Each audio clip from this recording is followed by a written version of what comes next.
Okay, thank you. In this presentation, I'm going to recap key findings from the chapter and also follow up with some additional findings and efforts that are more recent that may be relevant to the bioregional assessment and subsequent plan revisions. So we're given somewhat of a softball question, and I appreciate that. Is active management needed to provide the cultural resources valued by tribes, including first foods such as salmon, elk, huckleberries, and camas? Our simple answer was yes, which then allowed us to go into why and how. In the report, we noted that there were 75 tribes with ancestral lands in the Pacific Northwest region. I don't know that I would stake my credentials on that number necessarily being correct. I recently met with some folks, including folks from the Grayton Rancheria, and I noticed that they weren't included in our map. We developed this map based on BIA national database, and I haven't really looked into the details there, but just as a caution that a lot of these tribal contexts are changing rather rapidly. For example, just in January, Congress approved the transfer of lands from BLM to two more tribes. So even the area under tribal ownership has been changing. We've got examples where lands that were managed by tribes, within living memory of folks today, like the Klamath Reservation was transferred to the Wainema. So there's a lot of important history to understand in these relationships. I guess is another point, we don't have a lot of national forest in the southern end of the range here, but we've had a lot of the big fires down there, and it's been striking actually to see how much interest there has been in understanding traditional knowledge about fire. A lot of the folks down in the Santa Rosa area are trying to rethink how people have been managing those landscapes, and I think that's a sign of things that'll happen. When these big fires come through, people will take that as an opportunity to rethink what they're doing, and reaching out to understand the traditional tribal knowledge and history of these places, I think is going to be a recurring theme. And so for a lot of these national forests, especially down in California, there's kind of a striking line on the boundary there, because the historical artifacts about how tribes in California were treated compared to many of the tribes up in Oregon and Washington by Congress. And so we've got a lot of cases where tribes own very little land and are extremely dependent on national forests. One of the best examples of that dynamic is the Karuk tribe, where 90% of their traditional lands are on national forest across 3 different national forests, and they have less than 0.1% held in trust or fee land. So there's been a lot of historical challenges between the tribes and the forest. But I would suggest that this is also an opportunity to take a lot of the negatives of that history and turn them into positives. And there's been huge efforts going on with the Western Klamath Restoration Partnership, and now a big master stewardship agreement being launched between the Six Rivers Forest and the Karuk tribe. And so opportunities where you have these historical context of tribal concern for the national forest, we have opportunities to I think, spin that in a much more positive direction. And so as I mentioned, that issue about the California tribes having a somewhat different legal context because the treaties with tribes there weren't ratified by the Senate. But in Oregon and Washington, we have treaties that specifically recognize their rights to harvest various resources beyond the reservation, and courts have held that federal and state governments are obligated to sustain those resources. An important example that I wanted to highlight there is the Culvert case, which is an extension of the Bolt line of decisions, which held that the state of Washington has an obligation to fix culverts that block salmon runs. And just I was struck that the Supreme Court affirmed that decision by default, a 4-4 split, but that let the Ninth Circuit Court's decision stand in June, and that decision held Washington had made the argument that they shouldn't necessarily have to fix all their culverts, as it's going to cost millions of dollars, because the federal government hasn't gotten its own house in order.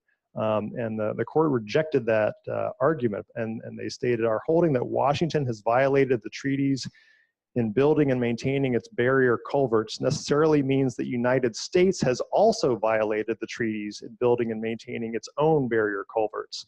However, the tribes have not sought redress against the United States, and the proceeding is now before us. When I'm reading that language and thinking about how you plan going forward, it seems like dealing with culverts on forest lands is going to be a pretty important issue, because the lawsuits are likely to come. With this, oh yeah, that's the text from that decision. So with the focus on old growth and associated wildlife, the Northwest Forest Plan paid relatively little attention to tribal interests beyond salmon and the need for consultation. And by constraining forest treatments to conserve old forest associated species, combined with a continuing policy of fire exclusion in so many areas that Tom was pointing out, implementation under the plan has encouraged continued shifts towards dense and heavily shaded conifer forests. And we think that tribal engagement offers a path out of that proverbial wilderness to talk about all the other benefits you can get by trying to restore more diversity and especially more historical fire regime type outcomes. And because tribes value resources associated with large trees and old forests as well as salmon, their goals are generally very consistent with the priorities under the Northwest Forest Plan. And monitoring reports under the plan have considered tribal access to resources, but I think there's a lot more attention now to all these variety of resources, non-timber forest products that tribes are particularly important in maintaining the quantity and the quality of. And so we're doing a lot of effort now to talk about those dimensions of resources, not just species occurrence, but what's the condition of the resource from an ecosystem services or a forest harvesting perspective. And to achieve that, it requires a diversity of fire effects at scales that support gathering. So, really giant patches of high severity fire may not necessarily support those harvest activities, but at smaller scales, a diversity of different fire outcomes may be much more conducive to maintaining the diversity of resources that people want to be able to gather. So the new forest planning rule emphasizes sustainability, cultural resources, environmental justice, and areas of tribal importance. And as forests revise their plans under this rule, it's important to consider the emerging threats, such as invasive species, marijuana cultivation, climate change. As a general rule, I think for the synthesis, we can look to California to see what's coming. And that should be a big theme, I think, going forward with the Northwest Forest Plan, because certainly the whole issue of sudden oak death, marijuana cultivation, a lot of these are, at their epicenters down in California, but these kind of changes may work their way north. And these are all novel impacts that are adding to the long-standing effects of Euro-American colonization. Colonization imposed negative cycles or traps in which native peoples were displaced, ecological conditions and processes were altered, and the well-being and adaptive capacity of native communities was reduced. Increasing recognition of tribal rights and support for ecosystem restoration have begun to loosen the ecological and institutional constraints that have inhibited stewardship by native peoples. And in particular, we're seeing a lot more adoption of these master stewardship agreements that cover very large areas that seem to be particularly important, kind of freeing up some of those traditional constraints on tribal access and really address the desire from tribes to have active engagement in restoration. Frank and I published a paper in Ecology and Society on this particular topic based on work that we did in the synthesis a few months ago. So if that's of interest, I can have a few copies with me. The plan did not focus on fire ecology nor the historical influence of tribes, but there's been a lot of research showing that from the redwood forest up to the Olympic prairies, this land was burned by Native Americans in areas where they were frequently settling, traveling, and harvesting. There's new research coming out on this all the time, new study from the Rogue River that I can cite more about tomorrow. These practices were important for sustaining a variety of ecosystems besides old conifer forests, including prairies, meadows, wetlands, riparian areas, and hardwood groves. I think we're learning that the science of the benefits of restoring fires is still very young because there's so few examples where people have done this on a large scale. In the chapter on the science synthesis, we referenced work that had talked about the benefits of smoke for reducing stream temperatures in places like the Klamath River. Frank just got a paper out on that a few weeks ago that further documents that. I remember we even got a pushback from one of the peer reviewers about even mentioning that. But these are the kinds of things that once you start to really explore some of the opportunities and the complex interactions in the system, we're going to probably learn a lot more about. But we need to have examples and research to kind of document the changes as you put fires back into the systems more like they once functioned. In particular, fires set by lightning and by native peoples create and maintain openings in the forest that support game animals, butterflies, birds, and both rare and culturally significant plants. This is an example of from the Karuk village of Tashanik, which they apparently burn annually. We're seeing a few examples even on national parks where people are doing more frequent kind of burns. But in general, this isn't high on the list of national forest management to do very frequent restoration. It's more, how do we get fuels and fire conditions back to a 20-year kind of cycle. But for tribes, some of the areas they're trying to maintain a very frequent fire regime. Pointing out that some other species that may be important flagships, great gray owls, another one has a very disjointed distribution, but that's another example of some of these species that may be threatened that need consideration in terms of maintaining fire, restoring fire, and some of those associated ecosystems. Conifer succession within hardwood stands accumulates fuels that enable wildfires to consume large hardwood trees, and that impacts production of tribal foods and their value as habitat for rare species. Yet we have examples of where concerns over protecting dense forests for wildlife have inhibited restoration treatments desired by tribes. A lot of these are anecdotal, but we hear either Fish and Wildlife Service or Forest Service biologists kind of pushing back against cutting Douglas firs that are either medium size or growing larger, that are growing up through these stands of old hardwoods because those are potential owl habitat, but they're kind of dismissing the present value of having large hardwoods for that habitat, or the need to maintain those hardwood communities as well. But tribes and their partners have begun to promote groves of hardwood trees.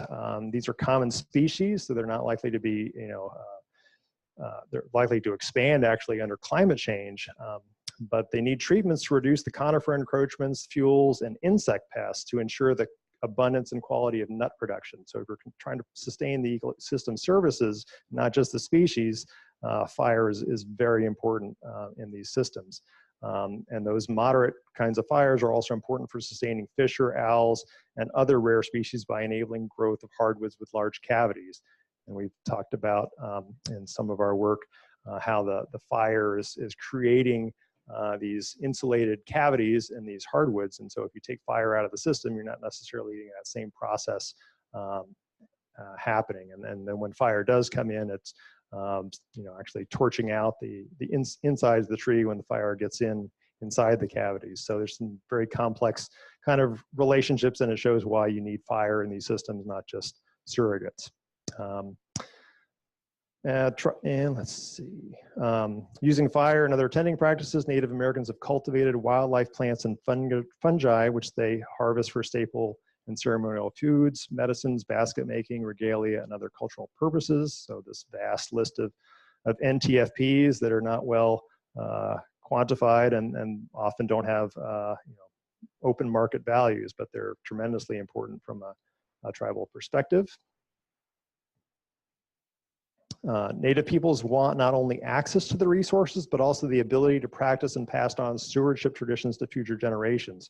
So this is important when we talk about desired conditions. It's not just what resources are out there and the conditions they're in, but it's desired relationships. They don't want just to have a bunch of, as my friend Frank describes, a bunch of GS3 techs or contractors coming in and doing the treatments for them. They want to be involved in doing the treatments themselves. So having such opportunities on ancestral lands helps tribal communities maintain their capacity to adapt to a changing environment. And this is important to consider as part of setting objectives. Frank and I recently got funding to do some additional work on synthesis on climate change effects on American Indian uses of Pacific Northwest forest. It probably won't be ready in time for the bioregional assessment, but we're working on that, and I'm sure we'll be happy to exchange ideas. So across the region in recent years, tribes have entered into stewardship agreements with national forests, implement treatments to reduce the threat of severe wildfires and restore ecocultural resources while developing their institutional capacities. The example is the Pitt River 10-year agreement, which really has a focus on building tribal capacity in the organization to do this kind of work. They've partnered with Lomakotse, and Lomakotse's been partnering with Klamath and Karuk tribes as well. So I think there's some really interesting models, and it'd be well worth exploring kind of the impacts of these kind of agreements as opposed to more kind of conventional contracting arrangements. In all 3 states, tribes have worked with national forests to apply thinning and burning in special management areas to enhance resources such as huckleberries and beargrass, while also enhancing road access so elders can more easily pass on traditions to tribal youth. We kind of had to work to pull out these examples. They seem relatively isolated rather than a more system-wide movement. But this is something I think is worth a lot of attention, even just getting the language so people understand what authorities that they have to do these kind of innovative relationships with tribes is something it's a real opportunity. But they're building upon precedents that go back to the Handshake Agreement of 1932, in which the Gifford-Pinchot National Forest provided for exclusive access by the Yakama Nation to gather huckleberries. So there's kind of these long histories, but they again seem to be relatively kind of disjunct efforts on individual districts to make these kind of relationships flourish. These partnerships are reinvigorating traditional knowledge by applying it to the present day challenges of managing firescapes. Revisions of land management plans offers opportunities to scale up smaller efforts like these training exchange burns, many of which are focused on restoring conditions in the WUI environments. And then how do you broaden that out to do larger landscape restoration using other tools like managed wildfire and large-scale prescribed burns that are much bigger than these smaller Trex burns. And the Western Klamath Restoration Partnership is a good example of working to reduce wildfire hazards across a broad area while conserving old trees, biodiversity, and ecocultural resources. More research is needed to evaluate the ecological and social impacts of these kinds of efforts. And to that end, tribes increasingly, along with university-based researchers and land management agencies, are considering cultural indicators in monitoring and research.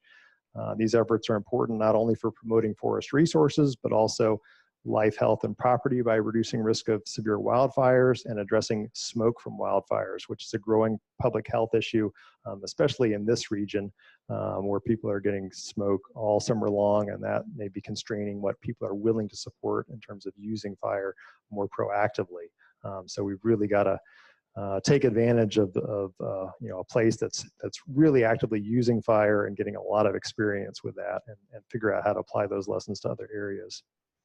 Some of the other management considerations, data on the extent of complex early cereal and non-forest communities during historical periods often seems to be somewhat lacking, but we see a lot of examples of wetlands, grasslands, hardwood groves that have been replaced with conifer forest. And the need for active management is greater in drier, frequent fire ecosystems, but it's also important for culturally important areas within weather ecosystem types, as Tom was pointing out on the Olympic Peninsula.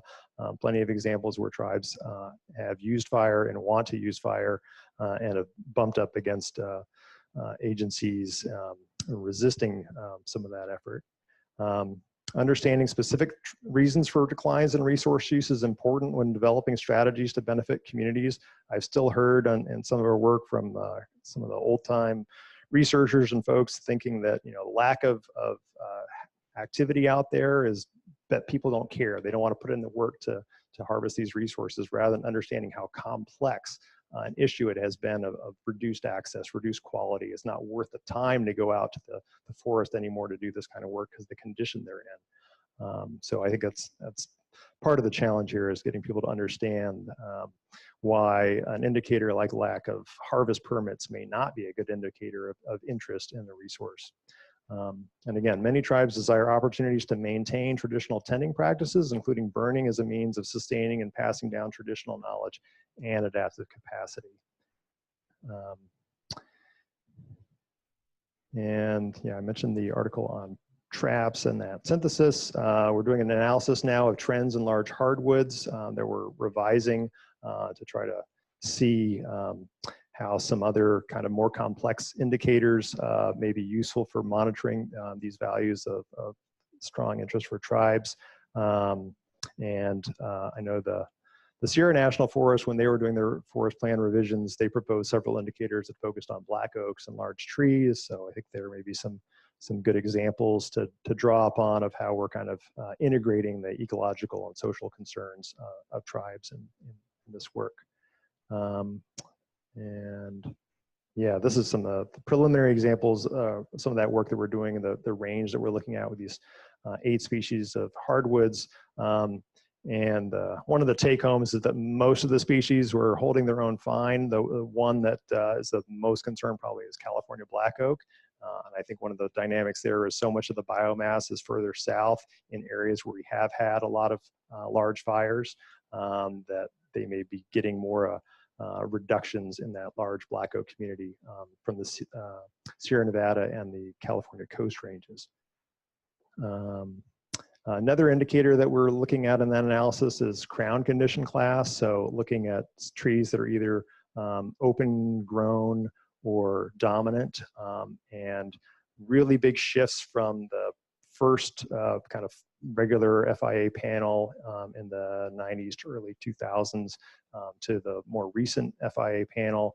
But talking with the FIA people, they're not sure whether some of that is just to a change in how they were measuring this indicator in the field.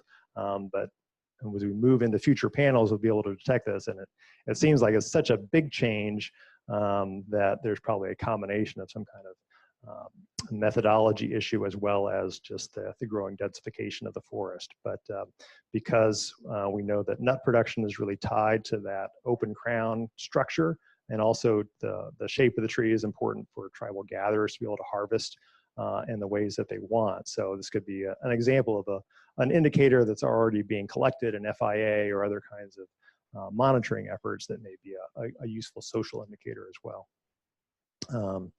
And this is another thing I'll just mention as a way to kind of ground some of the big picture work we were doing with the synthesis with on the ground conditions. Carl Skinner, who was a author on one of the chapters, he mentioned an oak grove on this site on Bagley Mountain, which we're planning to visit this month.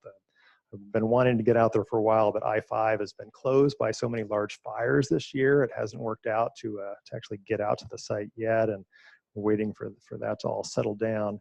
But it's interesting, they had the Bagley fire there, which surrounded this one grove that we're trying to look at, and then in the summer we just had 2 other 47,000 acre plus fires just to the west. So this is a landscape that's seeing a lot of fire. And if we're worried about some of these resources being impacted, this is kind of the maybe ground zero for seeing some of those changes unfold in our eyes. And this is aerial photos of that site, July 2012, before the fire. You can see the checkerboard pattern that exists in this area with private lands, and then afterwards, the private landowners salvaged. The Forest Service did not, but that little oak grove is in there. So this, I think, just kind of illustrates the combination of changes in fire regimes, checkerboard ownerships, and then if we've got these little areas that are disproportionately important for tribal significance. Carl's quite confident that this is an oak grove that was tended for a long time by Native peoples. It's on the edges of 2 tribal territories, one of which is the Pitt River tribe, which has this master stewardship agreement on the Shasta Trinity. So by going out to these sites, we may see opportunities for them to engage in doing treatments to make sure that these kind of communities are being protected, because they take a long time to reestablish.